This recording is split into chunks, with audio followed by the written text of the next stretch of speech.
Hello, Warriors of Darkness, and welcome to your guide on how to defeat the ruler of Pixies, Titania. Now, to warn you, some of the footage was taken at E3 on my phone, so it won't be the best quality, but I have some graphs that'll maybe help explain it a little better. First off, Titania will start with Bright Sabbath. Bright Sabbath is raid-wide damage that does a fair bit amount of your health, so it should be healed as soon as possible. Throughout the fight, tanks will have to deal with a frontal cleave tank buster named Divination Rune. If any other party members are caught in the cleave, they will die. It is up to the tank to face Titania away from the party and for the party to stay away from the main tank. During the fight, there will also be the Phantom Runes. Go in and out of the AoE range accordingly. You will either have to run in the range of Titania's hitbox or you will have to run away from her. Afterwards, Titania will begin casting Mist Rune. Mist Rune will spawn 4 puddles that will give a fire resistance buff if you stand inside of them. If you do not have a party member in each puddle, an ad will spawn that can do heavy damage later on if not taken care of. The best way to avoid the ads is to have 2 party members in each puddle, though one will still do the trick. Titania will then begin starting to cast Flame Rune.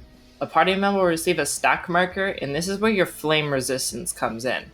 Make sure your party members are in a puddle to take as little damage as possible. This mechanic will come back later in the fight.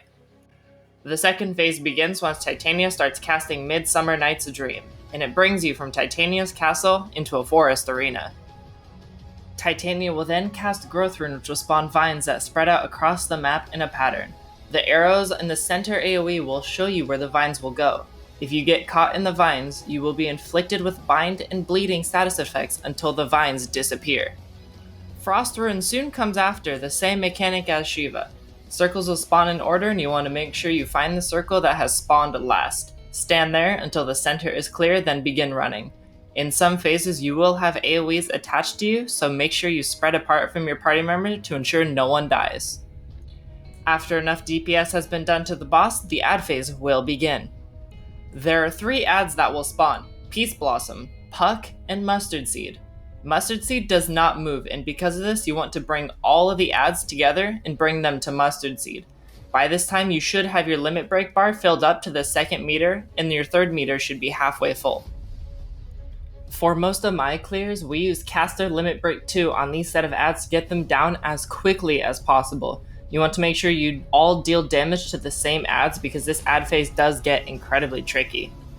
At this point, your meter should be between 30 to 45. 45 is very much crunching your time and requires heavy DPS in the next phase. Once the first set of ads has been defeated, Titania will then spawn them much larger on each side of the map, excluding the south side. Once the ads grow larger, there is an order to defeating them to make the fight a lot easier. First, you want to kill Mustard Seed. Once Mustard Seed is down, move over to Peace Blossom. The final target is Puck. Keep in mind that in this phase, the ads will not target the tanks, but will target the 2nd highest on the aggro table. Make sure the tanks pick up the ads surrounding the arena or the party members will begin to fall one by one and you will not be able to meet the DPS check. Mustard Seed will send an arena-wide cleave with small gaps like Thornton's cleave, while Peace Blossom will drop 2 AoE targets on party members. Take them away from your other party members to ensure that no one else takes damage, and stacking these AoEs can be incredibly fatal. Puck will create a blue circle with arrows pointing away from it. In normal mode, it doesn't matter where you stand as long as you do not stand in the middle, though for extreme mode, I will imagine it's a little different. This mechanic should be happening close to Mustard Seed's death. Continue to deal damage to all of them until each one is dead. If you have Limit Break, use it on the last tree to ensure that you do enough damage. Each time I had completed the fight, the meter was at 95 to 98, so it was always an incredibly close call. Once you've completed this part of the fight, everything goes a lot smoother and the mechanics from the first phase reappear, but with a few minor changes. This time around, the Growth Rune will spawn in 2 corners of the maps instead of the center. Adjust your position accordingly to ensure you don't get bound and killed. Mist Rune will return again, yet the stakes are a tad bit higher. Continue to place everyone inside of a puddle and wait for the stack mechanic.